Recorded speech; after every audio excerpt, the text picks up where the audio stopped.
Yes, guys, welcome back to That's Just Who We Are, Mate. The Cannon podcast with me, Alexander Moneypenny, and my very good friend, George V_AFC, in a shirt. In a shirt. I'm here mourning the death of Ange Postecoglou, I guess. Breaking news.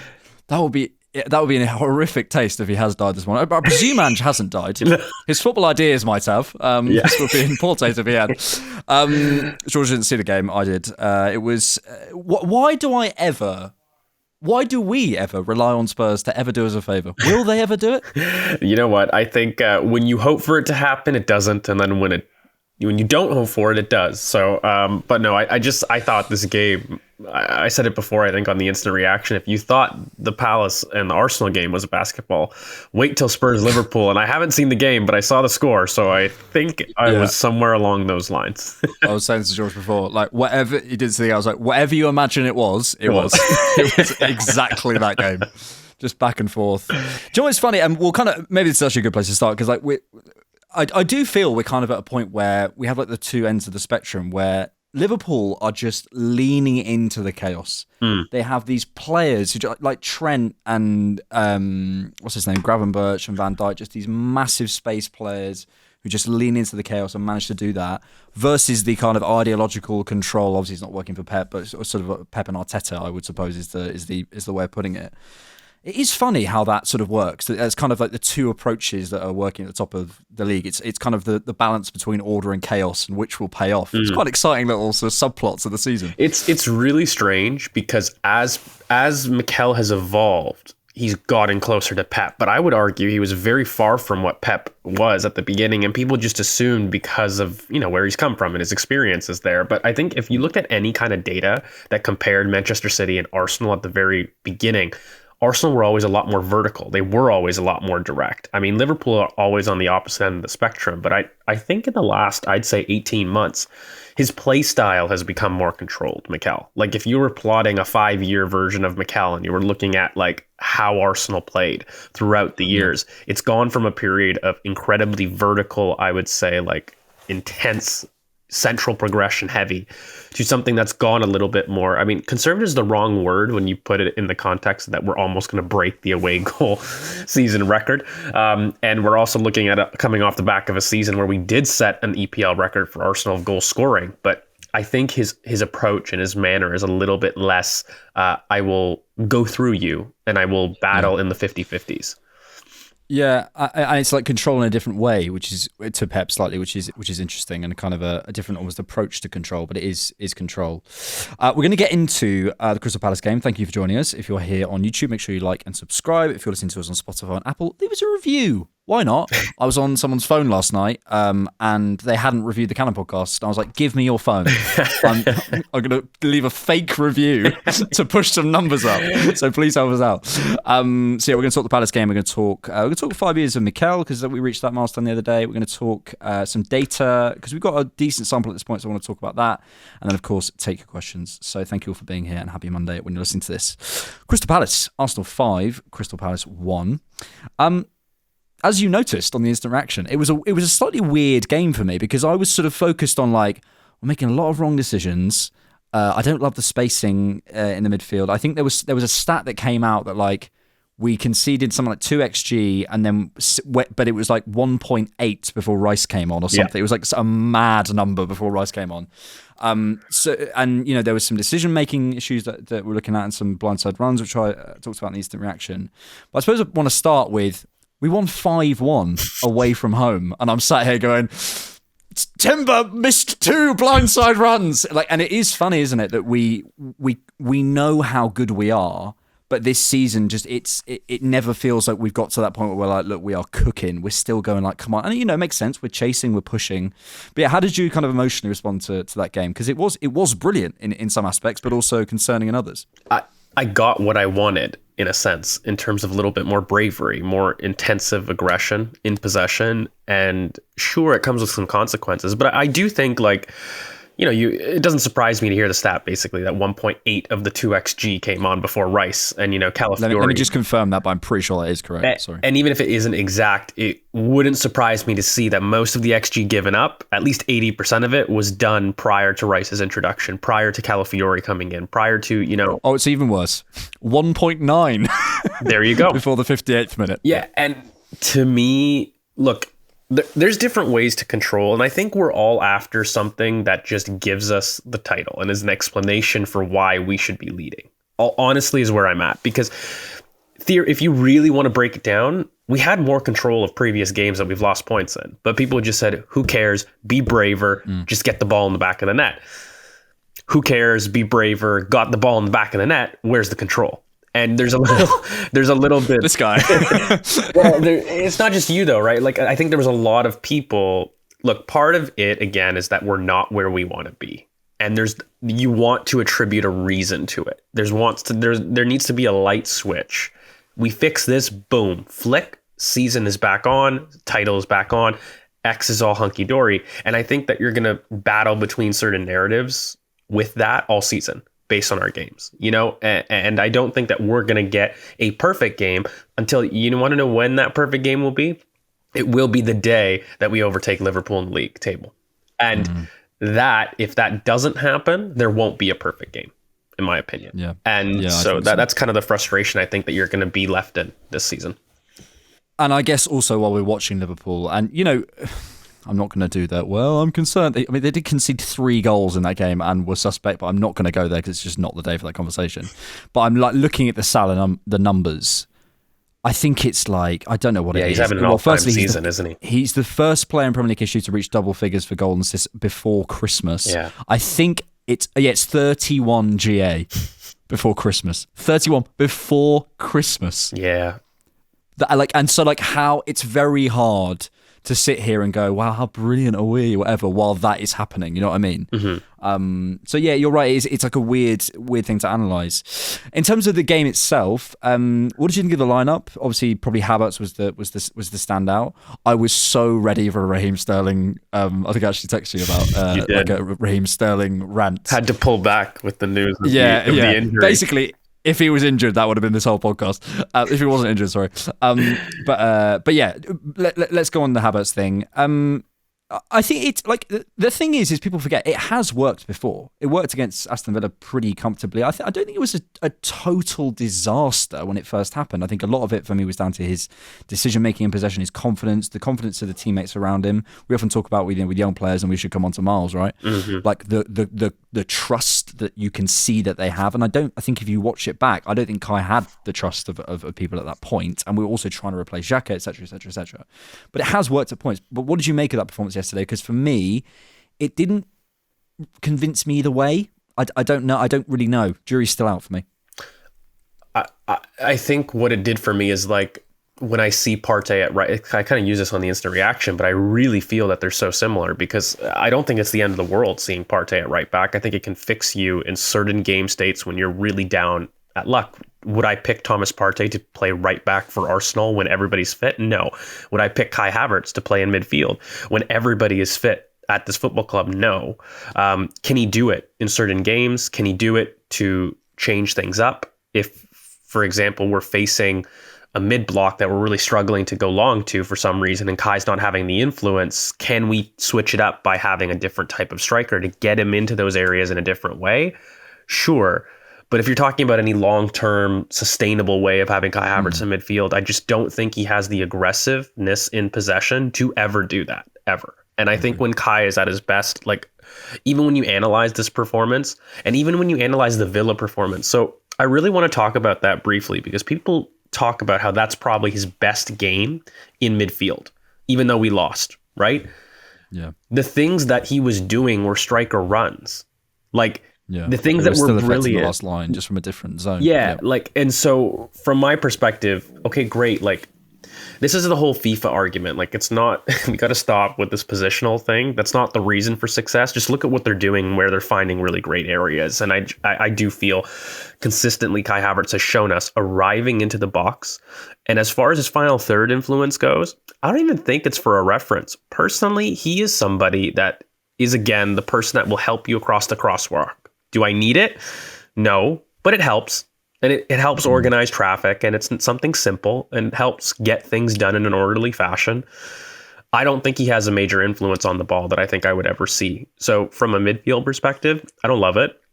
I think it worked a little bit different in this game, I must say, as the tip of a diamond, because in effect, you are a second striker that doesn't have the midfield responsibilities, because now you've got Martin Odegaard and Miles Lewis-Skelly behind you that are taking care of that. So, I mean, as I've said, and everybody that's a fan of the podcast knows, I've envisioned if I could make the best system for Kai Havertz, it actually is this, with him at the tip of a diamond for me, where he has another striking partner. I don't think, for as much as Jesus had a great game, I don't think he's the ideal Kai Havertz partner, but they definitely have symmetry in terms of how they would function. You know, I think if you blow it up and you have like an Alexander Isak with a Kai Havertz, you're looking at a really top striking partnership there in terms of complementary pairs, where both want to go, where both want to interact with. And so as a whole, I'll just put it to this, where Kai Havertz looked fine. I don't think I would ever want him starting midfield for Arsenal. I don't want him starting midfield for Arsenal in the future. I think he can fill in there when we're looking to maybe even give people rests. Like, I mean, there's a lot of minutes in the season. It's fine as a rotation. I just would never look at it as a serious plan A for, I would say, 80% of the games that I'm in. Yeah. I'm just looking at Havertz's season heat map as well. It's incredibly right-sided. Oh, for sure. Incredibly. He's barely in the box. It's really interesting. I hadn't seen that. Well, the frustration, we kind of talked about it on a lot of previous pods, right? Because what happened with Martin Odegaard's injury is that he's cheated right, and he was the one that was offering himself outside the block to create space for Saka. And for me, I really think that impact is even worse when we don't have Ben White on the pitch. I would argue, and I'm going to postulate, if we had Ben White fit and able to select, Kai Havertz is a lot more in the box on that heat map. And he's not doing those things. And even with Odegaard back, and even with Timber at right back, you're going to see Kai Havertz cheat right, because there's not very many people down that right-hand side that carry the same threat on the outside and can get Bukayo inside as much. Timber's more of an underlap. Odegaard's somebody that drops out of the block wide to receive and come inside and dictate. He's not somebody that will go on the overlap. And again, Timber, I think he's got the athletic capacity, but he just doesn't do it. And he actually prefers the underlap if you look at a lot of his runs. So I think that's a big confounding factor and made it. It's a problem for me. I mean, on one hand, I can understand the detractors that say, I don't believe Kai Havertz at center forward is something that we should really be banking on as a plan A for Arsenal. But also similarly, he has not been in the box. And so when you're trying to debate these numbers and even this really low slump of form that he's had, I would argue, in the last 3 weeks, you do got to think, how many times has he truly been a center forward? And you can't argue with the numbers when he was. Yeah, if anyone wants to have a look at that, if you go on SofaScore, you can look at season heat maps if you just go on a player's profile. It's really interesting, and I'm looking at his expected goals as well, 6.78 so far this season, goals per game 0.4, shots per game 2.3, and I think in a different usage, in a different way, you do wonder how those numbers are affected. I just also, this is a bit of a basic opinion, but that's what I'm on the podcast for. I do think, if I have a midfielder, just for my eyes, I need him to be a little bit sharper in possession. He's just just that touch loose. It's just like, what it is like watching a second striker in midfield. That's what it's like watching, and balls are slightly running away from him, and he'll pass to someone. It's a bit of a bobbler or whatever, and I just want someone a little bit sharper, a little bit quicker in possession. I think it can slow us down when he gets too involved. So, one to watch for sure. But someone who was not unsharp, that's not a word, dull, Miles Lewis-Skelly. Just from a human level, first and foremost, to be 18 years old and to deal with the pressures of Premier League football. Obviously, I had the privilege of talking to Marcia, his mum, and my house. How weird is this? My housemate is on an acting job, and his dresser, so the person who looks after his clothes and stuff, is Miles' auntie. So I'm due an invite at some point, surely. I'm due an invite Is to that the where you're going for Lewis-Skelly Christmas dinner household. then? George, you want to come? George is just starstruck the whole time. That is the moment you finally get me across the pond. Exactly. Yeah, you got an invite to the Lewis-Skellys. But yeah, shout out Marcy and Miles' auntie. But yeah, just from a human level, to come through the academy, to also to have that, to have that pressure on you from people knowing who you are from about 13, 14, to come in, to develop, to stay grounded, to go into the team, to show yourself, to believe, and then for that to transition into your football, not just to have an okay game and, not give it away and, not make any mistakes, but to actually actively add to what we're doing by driving inside, by giving us an unbelievable amount in possession. I watched his comp twice yesterday in bed because I just thought he was so effective. I know this is a new player for you, George, but what have you made of his impact? So he, as just a personality, I wish I get the chance to meet him, but just from my scouting, I've always said if Ethan's the introvert, Miles is the extrovert in pretty much everything he does. And it extends into his play. He's not somebody that I think you will ever not see on the football pitch. I think there's very few things, not to be big-headed, very few things that surprise me. I've always felt this is his path. This is his trajectory. One thing I am surprised with is how successful, how absolutely bang on each of the cameos have been like that. And like that. Yeah, it's mad. There hasn't been a hiccup. And there is going to be one. And, I hope people don't kill him. I mean, for goodness sakes, we've seen when Ethan gets on at 60 minutes, and I'm sorry, but there's some people that have sat there criticizing the fact that Ethan doesn't score a goal or an assist. I'm sorry, it's not going to happen. And that's the wrong person to even talk about, right? I do think it takes a special person. I did make a point on the IR. I think that the game that he did it in is significant. Like, this wasn't just a 5-1. This wasn't just a Palace, who for me have been one of the more formed teams in the Premier League. They are incredibly physical. As far as tests go, Selhurst Park, can you correct me if I'm wrong? Did they lose prior to that at Selhurst Park? No, certainly they were on an unbelievable bit of form. Let me just find that for you. Yeah, because I don't know exactly, but so I don't want to misspeak, but I have a feeling their record at Selhurst Park is absolutely unbelievable over the last year, and certainly this season. I don't know if they've lost at Selhurst Park, and so I think doing what he did is special. Doing it in the manner that he did it is even more special. And then I think when the team looks to you for composure and build up at 18. I don't know, mate. It's not normal. Let's put it that way. And I think what makes me very excited too is people keep telling me about his physicality, and I really hope people can actually watch the boy. He's stiff-arming professionals, mate. Like he is dominating them physically. I do think with Miles, a lot of it's going to be containing his talent. And a lot of the mistakes that he may make is being overzealous, believing too much, like the overconfidence. It's going to be scaling it back a little bit. But he is somebody that I think will never let the game pass him by. And if there is an issue, he, for me, is somebody that you change Champions League nights for. Like, when we talked about Declan, one of the biggest things that I loved was that he could silence Anfield. Miles has that personality. He's somebody that is extroverted, will always ask for trouble, even if he's in trouble himself. So that's what I love. Yeah. I think it was terrific, and I'm just trying to find his numbers now because there was some numbers that came out about him after the game that were just unbelievably impressive. I also think sometimes, here they are, Miles Lewis-Skelly's game by numbers versus Crystal Palace, 18 out of 19 passes completed, 5 out of 7 duels won. He's 18. 2 tackles, 2 fouls won, 2 final entries, 1-on-1 take on completed up against obviously Nathaniel Klein, and I thought looked probably won the battle there quite easily. That's an experienced player who's been around for years, and I think sometimes people are, obviously the hype, I don't want to call it, around Ethan has been there, and Miles has probably been the secondary name. He's been the Smith Rowe in that pairing, right? Which is, compared to Saka, and that's fine. But sometimes the team takes a step towards in a certain direction, and it really benefits a player. And I'd love to get your take on sort of for people who are still kind of learning his game, because this sort of diamond position, he was picked yesterday. Let's be absolutely clear. Okay, you could maybe argue on Calafiori it's because of his fitness, over Kieran Tierney, over Jakub Kiwior, for that position. And I would probably say Calafiori as well, considering how much he played and how good he looked. So, that's not. And he's been picked over Zinchenko too this season already. I think, this season. But I'm just talking about yesterday. Yeah. He's been, but in terms of the left back slot, I think part of it is his comfortability on that sort of left side of the diamond when he is coming inside. Yeah. The passes, the consistency of that ball on that inside channel. We saw it in the Monaco game. We saw it in the Carabao Cup game.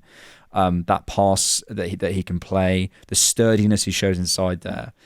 Sometimes a team just goes somewhere and a young player just fits.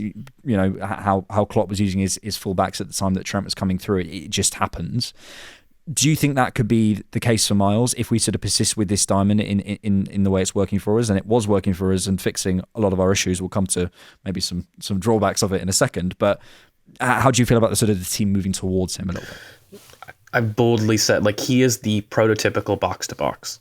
And he's going to challenge a lot of perspectives. Look, here's one player that I love in the Premier League, Balaba, Carlos Balaba from Brighton. I envision a Declan Rice pivot, and I think, oh my God, I think that could be an incredibly superstar ceiling level raising signing. I look at Miles, that's a lot of what Balaba is. It is in Miles, right? And the irony, for those that maybe don't know Miles, he has shown you, again, a tip of the iceberg as far as what he's capable of. But I think the biggest thing for me is the carrying. That's something that you haven't seen. So when you're talking about that left spot of the diamond right now, he's shown you a brilliant passing range, a dual capacity, and he's very athletic. We've seen him muscle people off the ball, and we've seen him dominate his zone, but the one thing that you haven't seen is that carrying from deep midfield. That's his superstar quality. Miles is a carry first player more than he is a pass first player, and he's just been in zones that he's been able to show his passing off, which again isn't a slouch, but if anything, it's something that he can work on, especially in the final third. But I think that what you're going to see with that left diamond, it gives an opportunity that if the right side is going to be more of a passer, it gives the opportunity for more dribbling to occur on the left. And I think that's where you're going to see him at his best. So I think long term, it's brilliant. It fits a lot of our players. By the way, including some of our young talents. How are you going to fit Miles, Max, and Ethan? Diamond seems pretty nice to do a lot of those things. I just think that when you look at him as a player, you've seen him develop some really basic fundamentals, but when the team trusts him even more, they do trust him. But when he becomes a leader in the team, he's going to show a lot more personality in his carrying, and you're going to see that dribble capacity really shoot up. Yeah. I think also we say carries, and I think sometimes it can get a little bit lost what type of carry. And I think Miles, the carrying through bodies is the part that impresses me so much, because Rice can carry maybe with the bigger stride lengths and so maybe more of a distance, but there's kind of short through bodies, get away from me type carries. That's what Miles has, and in that zone, that could be so effective. With the slight system change, and without Rice, whether that was injury enforced or not, I don't know. There were, as I possibly referred to, or I referred to last night, some concerns. I did feel the midfield battle we were losing for a significant period of that game, not the entire game, but a significant period. Yeah. In terms of the numbers, I would be shocked if most of these for Palace didn't come in our first half when that before Rice comes on. They had 16 zone 14 touches to our 22. They had 24 progressive passes to our 27. Final third entries 34 to 44. This doesn't sound like a 5-1 game, and I suspect a lot of those came through in that area. We can't be hypocrites though, George. We sit here on this podcast. I can speak for myself. I sit here on this podcast every week and say, the balance is off. We're too conservative. And then we go and take our chances and actually go forward with some pace. And then I start complaining. So perhaps it's for me to reflect on that. But I was encouraged, I suppose, and maybe we could start to talk about Jesus as well, by the speed at which we were attacking, the efficiency we showed, which we haven't showed for a lot of this season. What did you make of that balance? Do you think there's things we can take and kind of get rid of? Just overall thoughts on how that sort of played out. Yeah, I think it showed me a lot of what I wanted to fix in possession. And I was okay with the sacrifice out of possession personally, because I just don't think we had the personnel. And I think our top personnel had bad days at the office. So our worst players were our center back pairing. And even if you wanted to control transitions, I mean, it's going to hurt you, and you're going to see that when those two have a bad game uncharacteristically. I think Raya also, very tough start, did really well to work himself back in the game with some important saves, but was not confident to start that game. Really put a lot of anxiety, in my opinion. And I don't think Timber had the best of games. I mean, to be honest with you, I think our whole back line uncharacteristically struggled for me. It was only Miles that I felt had some serious composure. So even though I sacrificed some there, the huge green shoots, and I say huge green shoots in possession that I saw, were massive in terms of intent, bravery to hit early between the lines, in terms of releasing the ball quicker, were things that I was all calling out for, and it released our danger men wide in areas that they were isolated. And it meant that they got the ball in more isolated situations for longer periods of time. And it meant that they could exact more threat. And I just think that, you know, some other people, not even just Jesus, but the attack had a good game. I mean, Martinelli had a good game. You know, I think Jesus had a good game. Saka, for me, before he came off, was having a good game. And so it was, look, I think at some point we don't have to throw away it. I know this is not Twitter, but, you know, and it's not social media to say that, you know, everybody thinks this way, but, you know, we can absolutely carry this forward, this balance, and ask for it, but also admit, like, I think that we still can get the transition control. Like, I'm really not on the fence of saying playing this way means less transitions, personally, because I have a look at that, and I, again, have a little bit more normal performance from most of our starters. Add Declan Rice, add Calafiori. I mean, if you want to keep Miles, no problem. You're not going to see a no from me, but adding Declan Rice to this, and also I do believe I'm skirting around a very Thomas Partey sized hole in this, in terms of what we're conceding centrally in transitions. And I've noticed something. One thing is, you know, when people talk about Thomas Partey in terms of the physicality and about playing lone six, and, you know, they talk about what he gives you. The one thing when we talk about his athleticism is he hides by dropping in the back three to receive off the back foot, but then is very slow to snap back into his sixth position. And that, for me, is what leaves us open for a lot of central transitions. That's the Sargle. Yeah. And that is why. And if you watch Thomas Partey doing it consistently, okay, it's a great move to open yourself and build up and create another lane and an avenue for somebody to hit. No problem with that. But if you're not going to snap back into position and you're going to leave that assignment to somebody else, it destroys the press, and that's not good. And he's done it multiple times. And I think that, for me, was the biggest reason. Like, when you look at Declan Rice, okay, obviously he's got a certain level of athleticism, but his intelligence about when to vacate his anchor position is the difference for me between the two, more than it is a physicality difference. And because I look at Thomas Partey and I look at his tackling technique, like, when he does get there, he does snap into challenges still quite well. It's just that recovery to get into position, and then he's out of position so easily that I just think he's not judging the best of.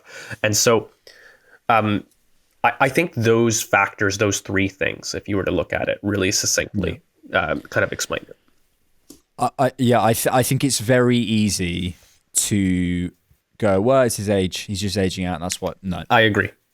No, like that recovery for the Sar moment is not. It's not okay as a lone six. Like, I'm sorry, and you're right, exactly. It's not even necessarily about those. It's when he chooses to go, when he chooses to drop back and stuff. It's a good point.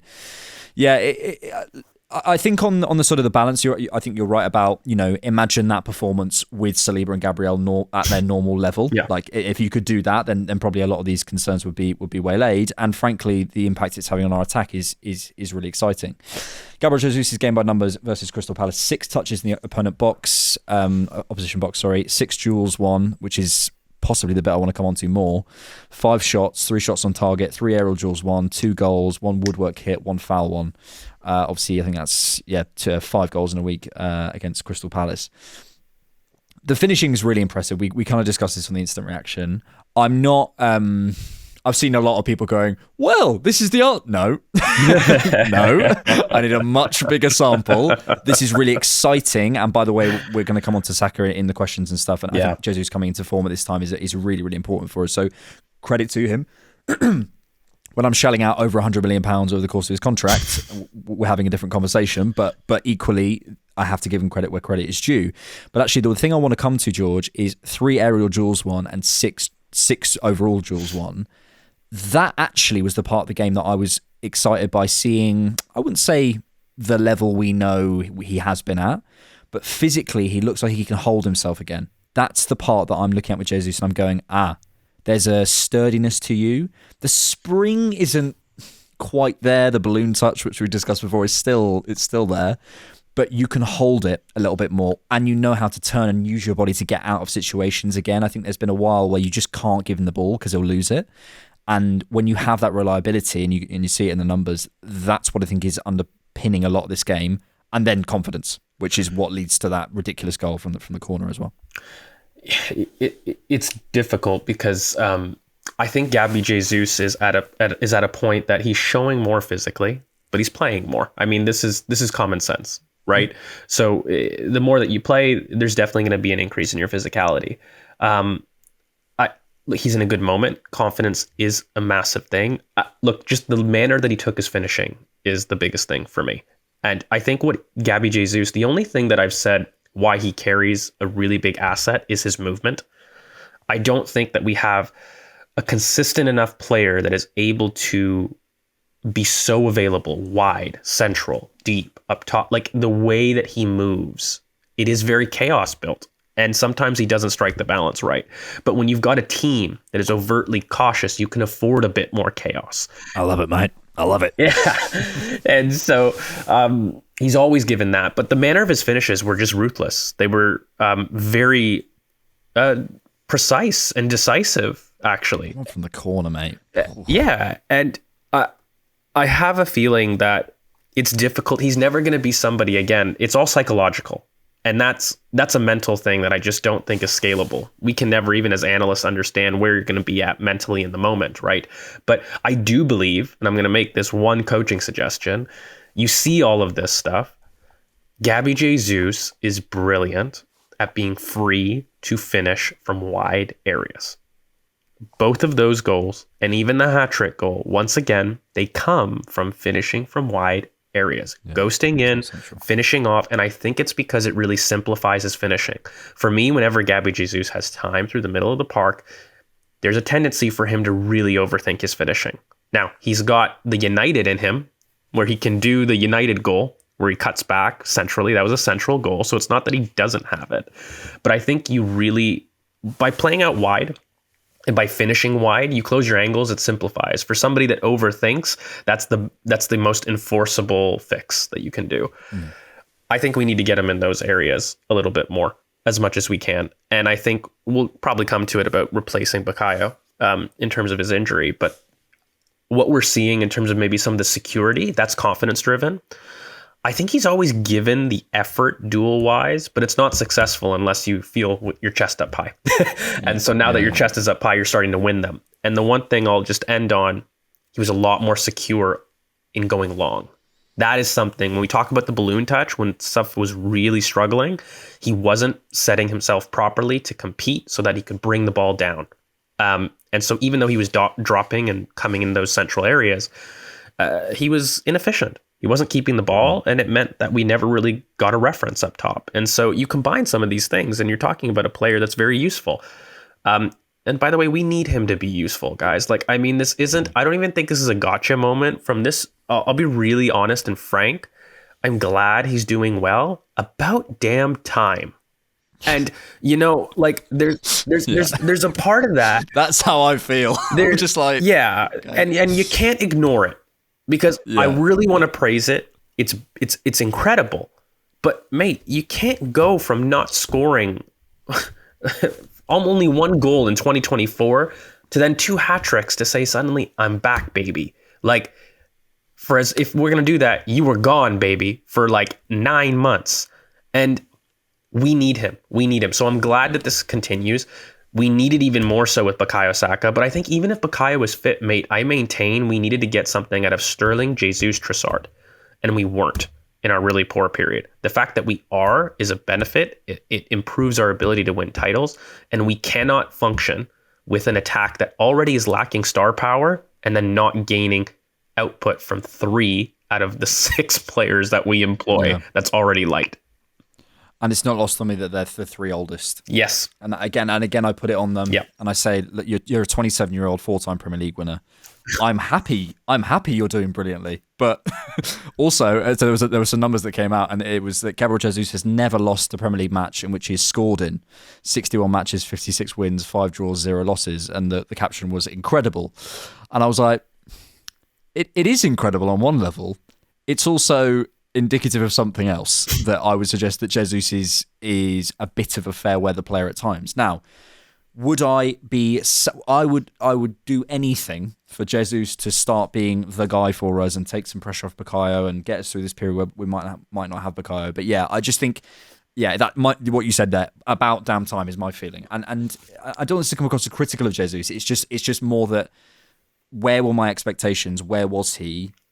They're not. I'm not going, wow, oh my goodness me, it's like an 18-year-old player. I'm going, okay, you're showing us something again, which is great, and let's keep it going. Let's keep the pressure up, I would say. If you look at Trossard's really quickly, his output in the back half of the second season, no offense, that should be what I'm expecting Jesus to do. Yeah. Do that for 3 or 4 months. And by the way, Trossard in that time period was still a depth player and impact. Like, let's remind ourselves there. So I expect that at minimum on 265K a week. And then anything else you give me is praise. At this point, all I can do, though, and I don't want it to come off as criticism or a backhanded compliment, it was brilliant. It was a complete performance. It came with a lot of positives of things that we hadn't seen. Let's look at now a 5 to 10 game sample of you doing that. Yeah. It doesn't have to just be in the league, but like a consistent 2 months of you performing at that level. And let's have a conversation about where you are in your function in the team. Because no matter what, I think he knows. The only thing that I'll say about Jesus that does annoy me, I hate the interviews when he's good again. Yeah. Really annoys me. It really annoys me that you chose to speak to the Sun after a hat trick, after going 9 months not contributing. And it wasn't like you weren't fit, but you were quiet. I really don't like that the reason that we didn't win the title was because of inexperienced youngsters that had got you to a period of challenging, but going to the press and saying that. Like, I really don't like that mentality. But he's been good. He's been good the last couple games, and it's going to help us. And we need him, Sterling or Trossard, to step up if we want to win anything major this season. Yeah. I just to finish on this because he scored a hat trick on Wednesday and got us out of jail yesterday. So absolute credit to him. I want to sit here in January, at the end of January, you and I be saying, "Wow, Jesus has turned things around." Mm-hmm. But equally in that interview, when I play with a smile on my face, everything is different. I want to work hard. I know my qualities. I can score goals. I just have to put myself in a position to do well. I believe in God. I wouldn't be here.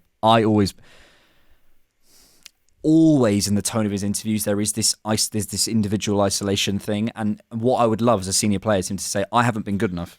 I have not been good enough. I've not been shown my qualities. We need to work as a team to do this. And it's always a thing I've noticed with Jesus where you're bang on. He comes out after games where he's scored and then says, I.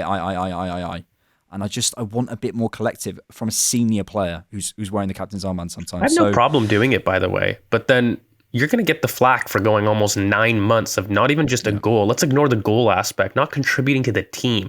I don't even care about output, mate. Let's have it right. Jesus was not somebody that was impacting Arsenal at any level. It was getting to the point people were making Lacazette comparisons to the fact that he couldn't run, was inusable. That is not okay from a player of his stat. If you want the eye, no problem. Let's give you the eye. But then you were not good enough. You were not stepping up. You were letting the game pass you by, and you will never go to Mikel Arteta. Why? Because we carried you for 9 months, and we supported you for 9 months while you weren't playing up to your best. So if you want the smoke and you want the heat, I'll give it, and I'll eat my humble pie. I'm praising. But let's not act, and I really don't like that mentality. It's very selfish, and I think it comes from an insecure place about his position in the Man City team. And it always has. And it's what both him and Zinchenko, I feel, have this inferiority complex that they like to talk when they're up. And I don't like that mentality. For me, it's a fake team chemistry. But weirdly, George, like with Zinchenko, I often hear him saying how brilliant Thomas Partey is, how great Miles is. I hear more we from Zinchenko. There is. And I actually and maybe too much, I hear from him when we're losing. I only hear from Jesus when we win, and I only hear from Jesus about how he feels about himself. Yeah. And it just, I don't know. Look, and there could be a cultural thing here. I don't know. I don't know. It could be translation, whatever. Yeah, I want to sit here in a month's time feeling Jesus has taken this forward, and then I would love to sit with you and me and say, wow, hasn't he turned that round? Yeah. And great for us because the team's better. So we are 17 games in. Which is a point where what's the halfway point? 19 games. So we're a couple games away. I wanted to look at some data and just sort of get your take on this. And I think there is quite a clear point of improvement as we sort of head to 2025 and as we head into the, you guessed it, January window. Defensively, this is all numbers from Opta Analyst. Defensively, we have the second least goals conceded. We have the least XG conceded. We have the fourth least shots against us. I can't speak. The second least shots against us on target. The lowest conversion rate against us. The equal lowest XG per shot. Ironically, with Nottingham Forest, who, by the way, huge credit to them this year. I thought they'd drop off way sooner than they have. Fair play to them. And the lowest shots in box percentage. In the attacking metrics, we are 5th in the amount of goals, and this all includes set pieces. 6th XG overall, including set pieces. Our XG over performance is 8th. By the way, I want to shout out Bournemouth, who are 5th with the worst XG underperformance I've ever seen. It's unbelievable what Iraola is doing. We have the 8th most shots. We have the 6th most shots on target. We have the 7th conversion rate, highest conversion rate, and with the 6th highest XG per shot. I've been looking at those numbers, George, over the last couple of months, and I've been going, okay, small sample, 11v11 time, injuries, etc., etc. We're approaching the halfway point of the season, though, and think that we're starting to get a wider sample. I think that says to me, Arsenal are, if not the best, one of the best defensive teams in the league. And I think over the course of the season, we absolutely will show that we are, I believe, to be the best defensive team in the league. I think you can add caveats for that. I think you can add a bit of a caveat for the attacking stuff, but I think that tells us we are something like the 5th or 6th best attacking team in the league by a lot of the data, which doesn't mean we are definitely that. But it is something that I'm beginning to look at, and I would be looking at, if we have to be fair, if I was looking at, Liverpool out in front and I was seeing these numbers, I'd be saying, well, that's going to catch up with them. How do you feel about that? Because that is, I've got my eye on it, certainly. It's not reflective of where I place our attack in the league. I do think it's the biggest point of improvement in the team. I think it all comes down to transitions, mate. It really does. I'm sorry. I've been banging this drum for so many months, and I just feel at the end of the day, we're efficient in transitions. That those numbers and what you're seeing as far as goals spike up to maybe the second or the first alone, just in intent. If we can fix that in intent, and we're not even talking talent. I still always felt that this is a talent issue. It goes back to some of the summer transfer window, so I don't want to really bore there. There's absolutely a point of improvement that I think is a qualitative superiority, which just means better players can be bought and added to this group. Speak English. You absolutely can have that, and I think that's fair. I do think that there's some things that have been out of our control. I mean, I look at Martin Odegaard. If you're looking at an attack and you're looking at creativity and somebody that is the most creative player in Europe's top 5 leagues, to lose him for 2 month, by the way, he still tops that metric, despite losing that, is significant on 17 games. I can't ignore that. But I think it does, when you just say injuries or you just say red cards, I really think it is a very disingenuous way of ignoring some of the coaching things that we have done and we could be doing better in. So, as always, I have a look at the way we played, for example, against Palace, and I think more of this, please. More of the aggressiveness in possession, the direction, and the vertical nature to it. More of that, more goals, and we'll start to show a little bit more. We're still, I think, the second most effective team, if not the most effective team, about getting into the box, though. So for all those numbers, we're still the most effective team about getting balls into the box. Pause. And you're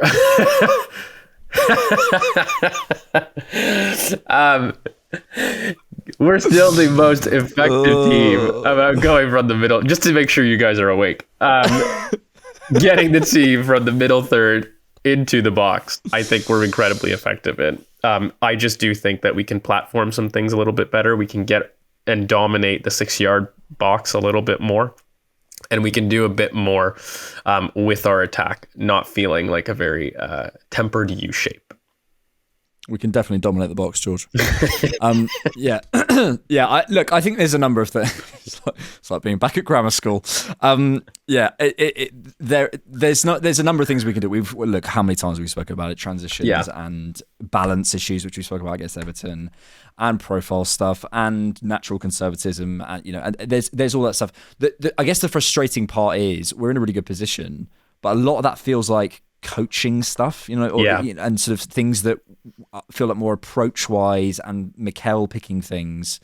So yeah, I do expect those numbers to improve, as what I said to you when I was reading them out. I've just got my eye on it. I just think if I have to be honest, if I saw that and it was Chelsea or it was Liverpool, I'd be saying, well, they're going to fall off. I don't believe that for Arsenal, but I'm also an Arsenal fan, so I'm going to be biased.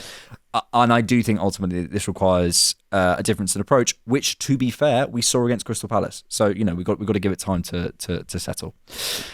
We also, before we come to your questions, we did have 5 years of Super Mick hit the odometer. I think that's the phrase.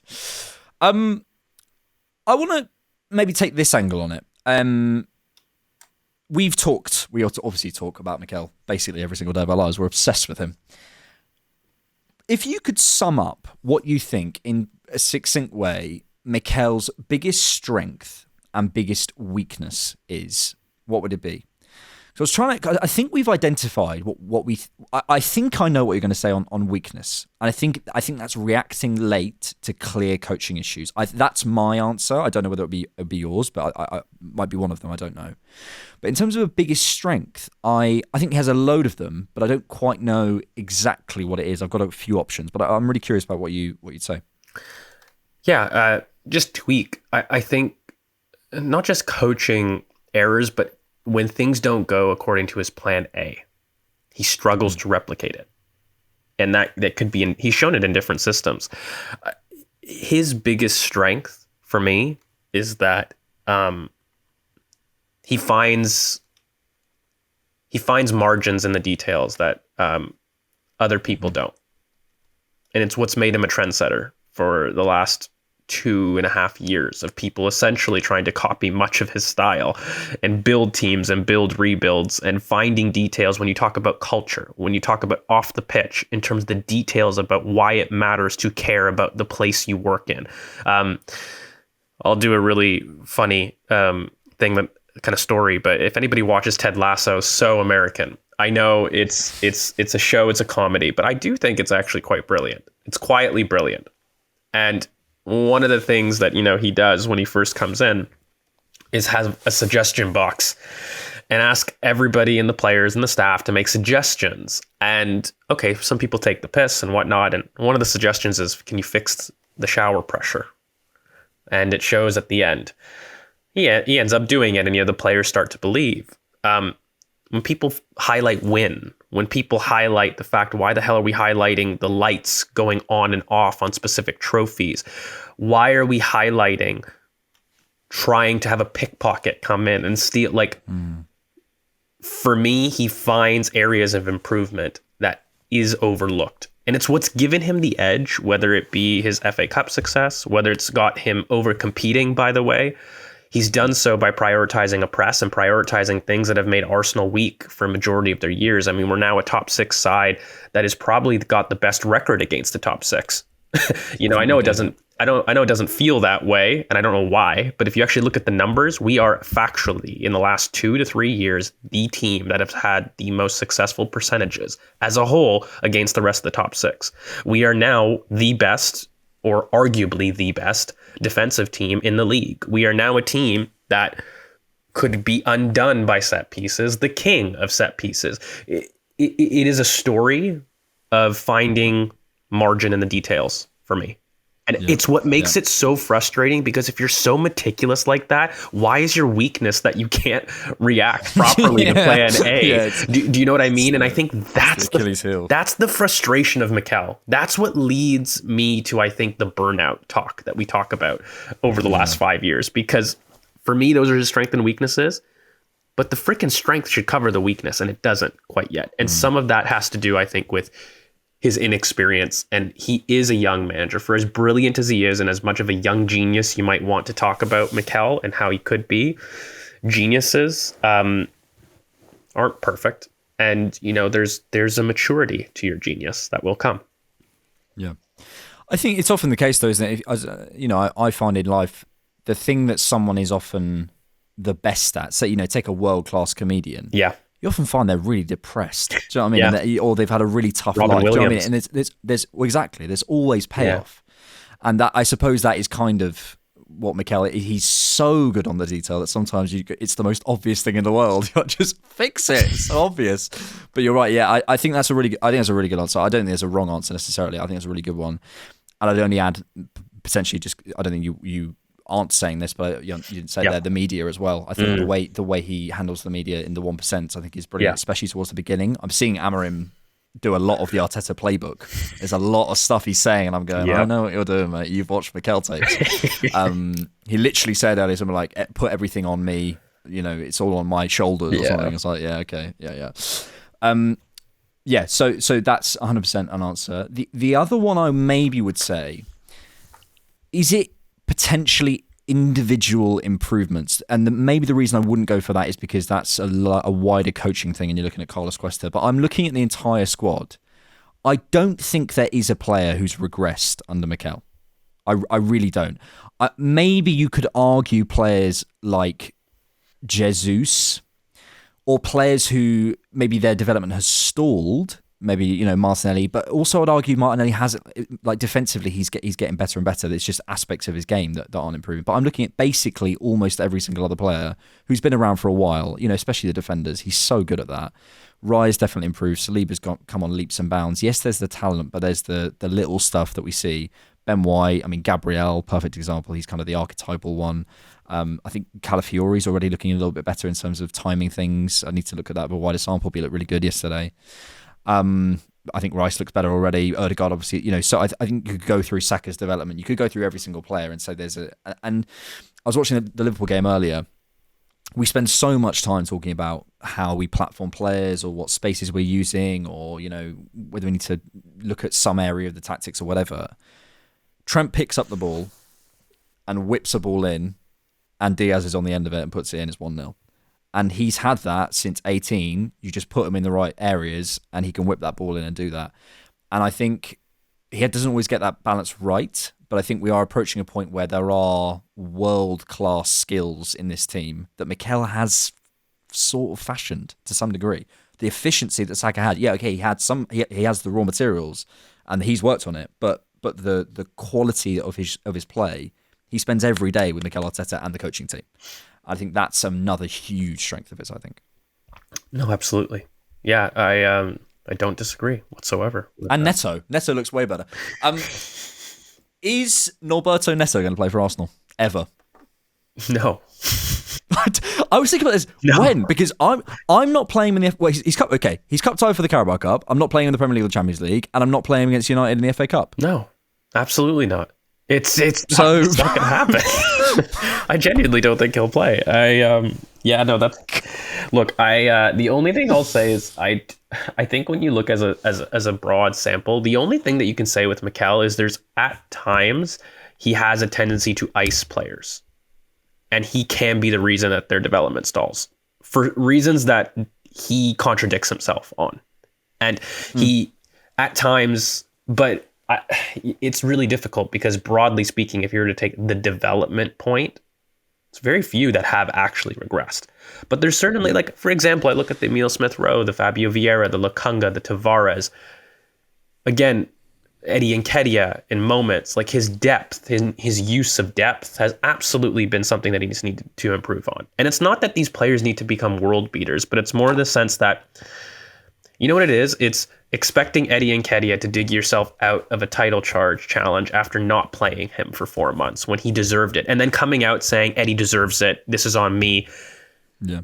He learns and he acknowledges it, but at the same time, there's been times that he's potentially stalled assets. But as a whole, Eddie Nketiah is a really good example because Eddie at the start and Eddie now is a wildly different player, and that is due to Mikel.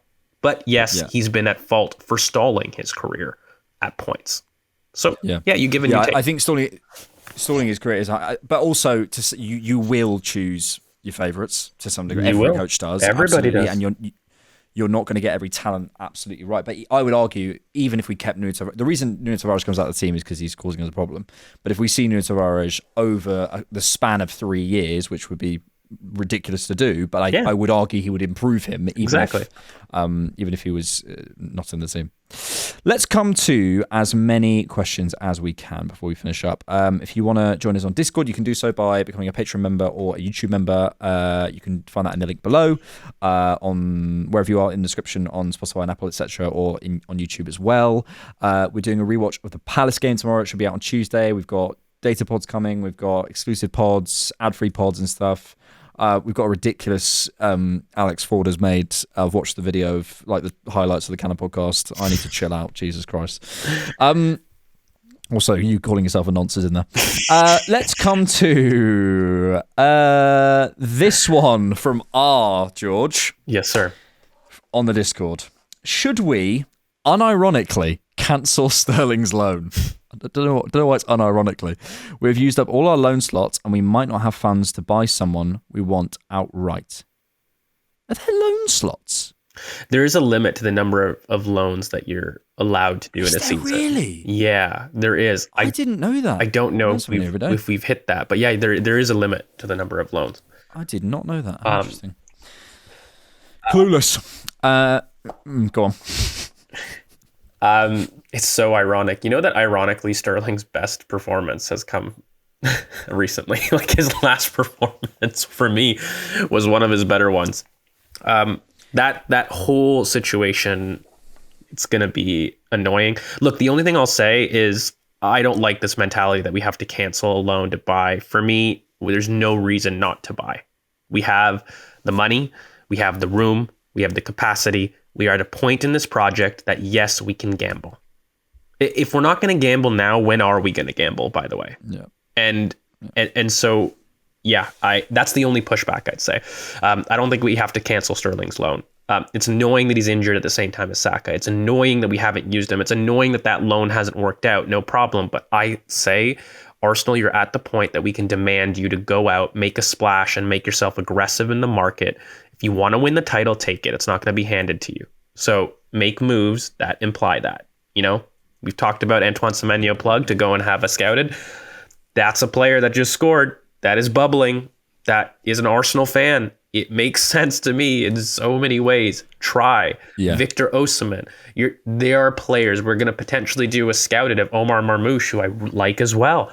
There are players out there, and I'm not buying this mentality that there are no players that do not improve us.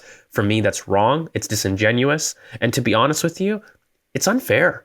If you're going to hubrisly say that, then this squad and team is perfect. And that has to be your opinion. You have to pair those statements. You can't sit there and tell me that there's no players that improve Arsenal and then say this team can't win at the moment. It should be paired together. And it's just not something I believe. So, yeah. No, I completely agree. And if you haven't seen the Semenyo goal today, don't even watch the finish.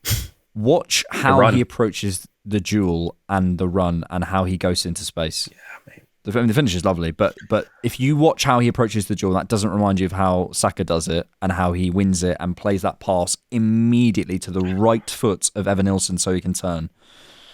It's so good. And it also, just on your point just there, like I think sometimes you can end up basically fighting one person on social media, but I do think this is actually quite a widely held opinion. I had a comment actually on something I do, basically being like, someone basically said all of the players, and I must have suggested 15 of them.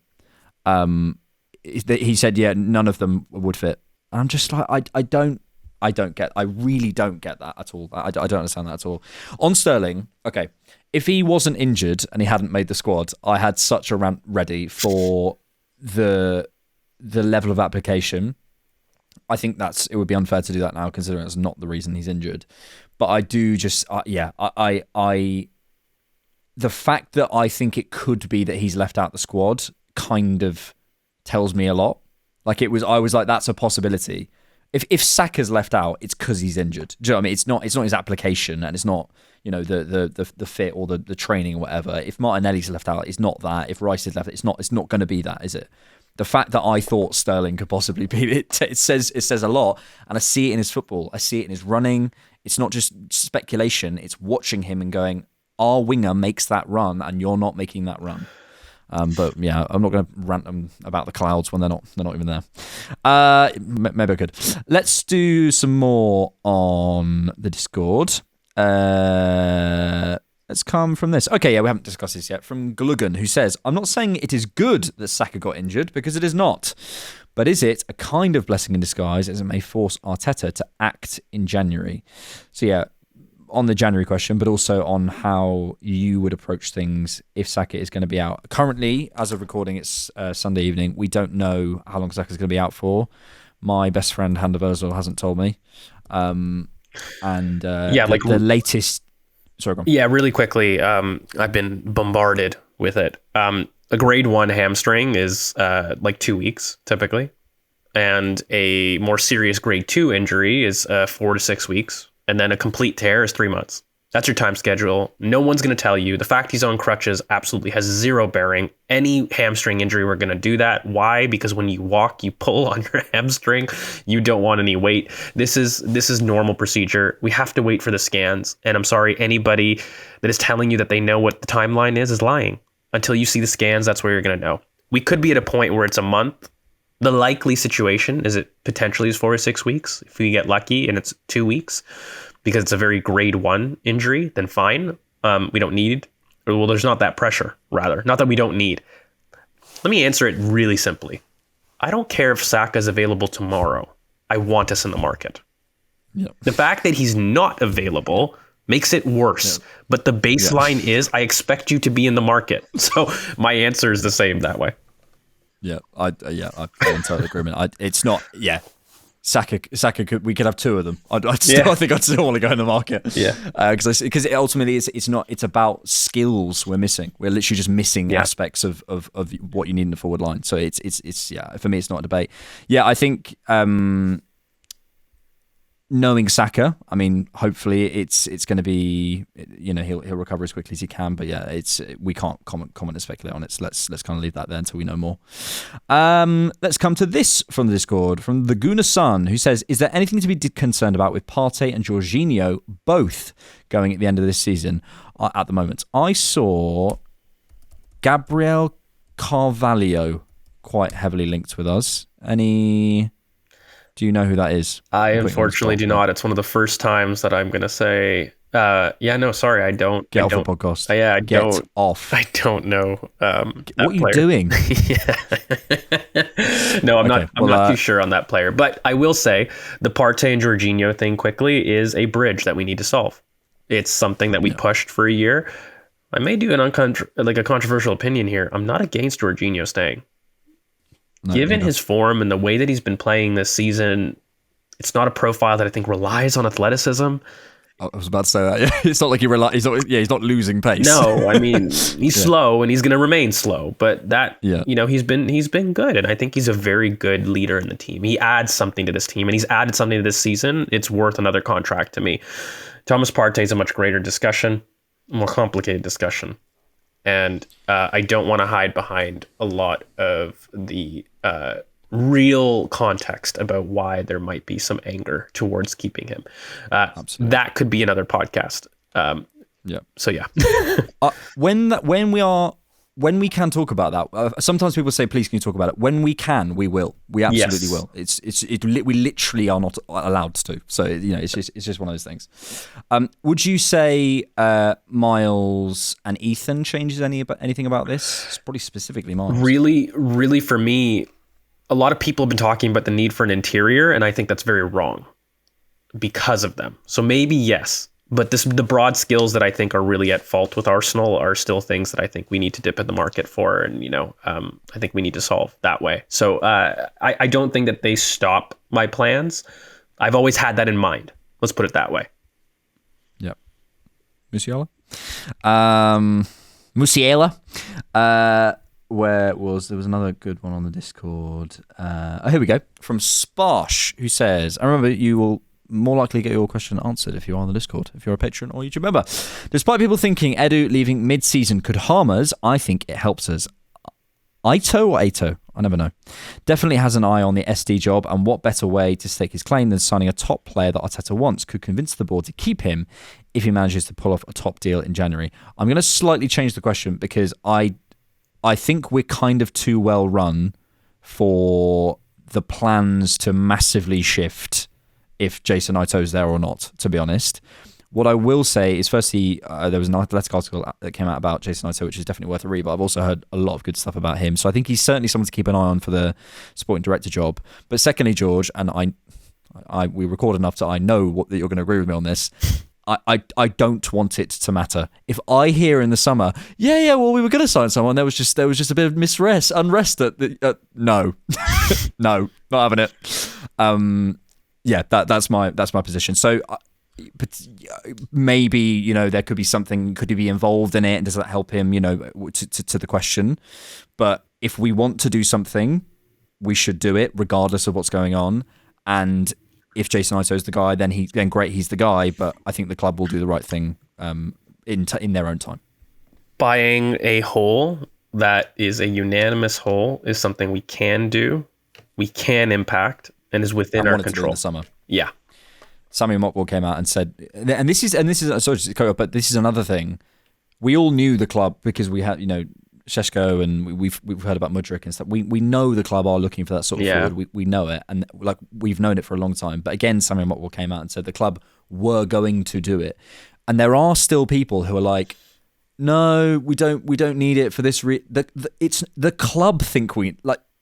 The people you're defending for not doing something think that they need something. Yeah, it's not a debate. So yeah. Yeah. Look, I have the same theory. I think I've heard a lot of really great things about Jason Aito as well. And he's done a lot of really great things, not just in terms of within Arsenal, but even the manner that he's scouted. Actually, it actually might be something worth to talk about. He isn't something. Let's put it this way, I don't think it's just PR to say that he's in the running. He's actually deservingly in the running. Speaks 6 languages or something. Yeah, I know, it's incredible, and the work he's doing with the contracts behind the scenes is incredible. I mean, you're looking at potentially Ethan Nwaneri, Miles, Saliba. These are big boy contracts to sign when you don't have a sporting director. In theory, you know what I mean? They're not small. And stuff. So yeah, I think it would come with proof of concept there if he was to do it. Look, the only thing that I care about is a successful outcome at this point. And I do think that we needed an experienced head. That's just my opinion with what we need in the project. And we need that both in a recruitment sense, but also in the boardroom.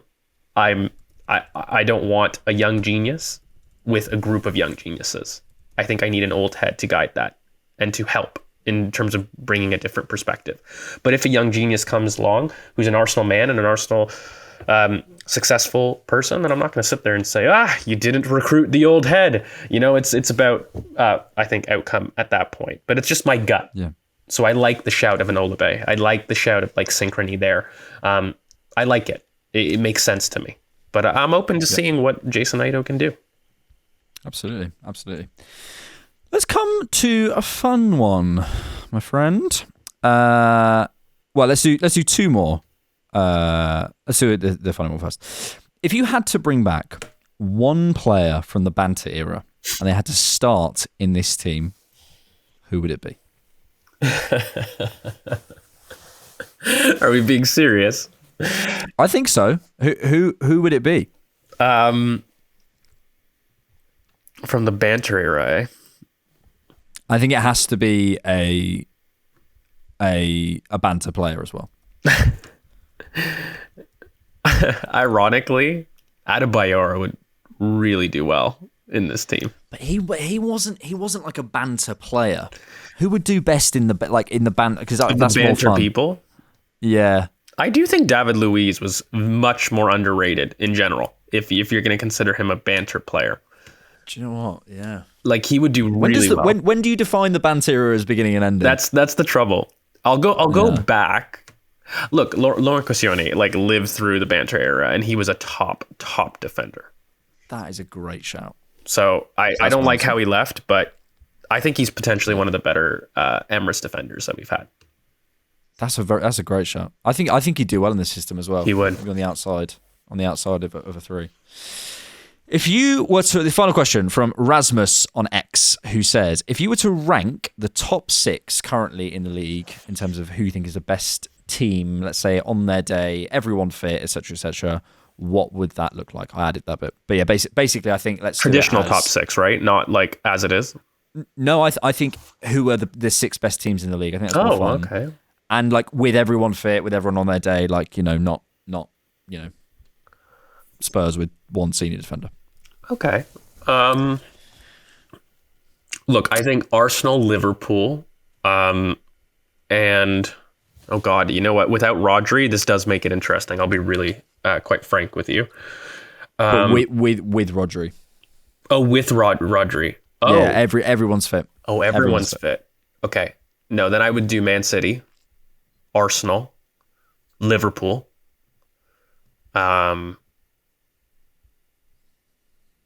Chelsea,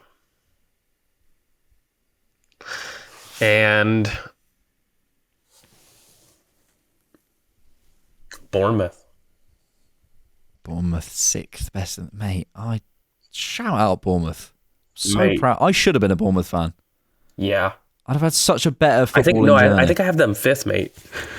I think I'm looking at 6 because I have City, Arsenal, Liverpool, Chelsea, Bournemouth, then my 6th, Villa? Newcastle, Forest. I have Newcastle. Just everyone fit. I'd have Newcastle as a squad. Okay, interesting. I think I'd go the same top 2, but this is such a cop-out answer, but I do think genuinely we are neck and neck with City. I just think they have certain strengths, and we have certain strengths. I really think it's neck and neck in terms of quality. Yeah, very close behind. I go Liverpool. So that's 3. I'd then. It's crazy. Are United even in my top 8? I don't know. No. That is mad. In terms of a drop-off, that is mad. I don't think they are. I think my probably Chelsea in 4th. I would then go. I think I'd go. Spurs are fun, but I can't look past that defending. It is truly horrible. I think I am going to go Villa in 5th and Newcastle 6th because I do think Villa, as much as they have their issues, I think a lot of it is down to how they're getting done across Europe, and I think they're just stretched, which is the classic thing that happens every single time. Every single time a team like Villa qualifies for the Champions League, every fan goes, you're going to struggle across 4 competitions. All their fans go, no, we won't, and then they do every single time. But I look at players like Rodgers and Ezri Konsa, who's got the best dual win percentage in the league, I think. Martinez, obviously, he's a bit of a prick, but he's a good player. I think I have some really good players, so I'll probably sneak Villa in there. Never mind it. And Man United, 9th, 15th, 20th? One of those was right.